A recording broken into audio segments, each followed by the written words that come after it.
भारत सरकार के प्रधानमंत्री नरेंद्र भाई मोदी के दूरदर्शी नेतृत्व और मार्गदर्शन में केंद्रीय वित्त मंत्री निर्मला सीतारमण द्वारा हाल ही में कई घरेलू उपयोग की वस्तुओं पर जीएसटी में दी गई छूट का पूरा देश स्वागत कर रहा है। यह निर्णय न केवल आम जनता को आर्थिक राहत प्रदान करेगा बल्कि मध्यम वर्गीय और निम्न वर्गीय परिवारों के जीवन स्तर को भी सुदृढ़ बनाने में सहायक सिद्ध होगा। गया जी की पावन धरती से भारतीय जनता पार्टी के वरिष्ठ नेता डॉक्टर मनीष पंकज मिश्रा ने प्रधानमंत्री श्री नरेंद्र मोदी और वित्त मंत्री निर्मला सीतारमण को हार्दिक बधाई और शुभकामनाएं देते हुए कहा कि केंद्र सरकार लगातार गरीब, किसान, मजदूर और आम नागरिकों के हित में ऐतिहासिक कदम उठा रही है। जीएसटी में इस तरह की छूट से आम उपभोक्ताओं को सीधा लाभ मिलेगा और महंगाई पर भी नियंत्रण स्थापित होगा। डॉक्टर मिश्रा ने कहा कि मोदी सरकार ने सदैव सबका साथ, सबका विकास और सबका विश्वास की नीति पर कार्य करते हुए जनकल्याण को प्राथमिकता दी है। घरेलू उपयोग की वस्तुएं हर परिवार की आवश्यकता होती हैं, ऐसे में उन पर कर में छूट देना एक जनहितकारी निर्णय है। डॉक्टर मनीष पंकज मिश्रा ने एक स्वर में कहा कि हम सबको मिलकर प्रधानमंत्री नरेंद्र मोदी और उनकी सरकार की जनहितकारी योजनाओं को घर घर तक पहुंचाना है, ताकि भारत सशक्त, समृद्ध और आत्मनिर्भर राष्ट्र बन सके।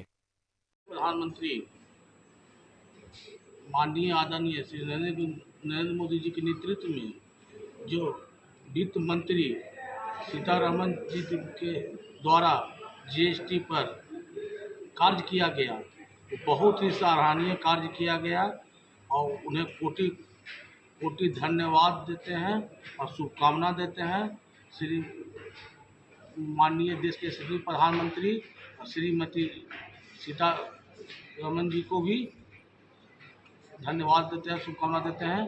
इन्होंने एक बहुत बड़ा सराहनीय कार्य किया है, जो जीएसटी पर उन्होंने काम किया है और गरीबों के हित में और मध्यम वर्गों के लोगों के हित में जो कार्य किए हैं, उससे बहुत ही गरीबों को, मध्यम वर्गों के लोगों को बहुत ही फायदा का काम किए हैं, क्योंकि ये कार्य बहुत ही देश के लिए अच्छा कार्य है।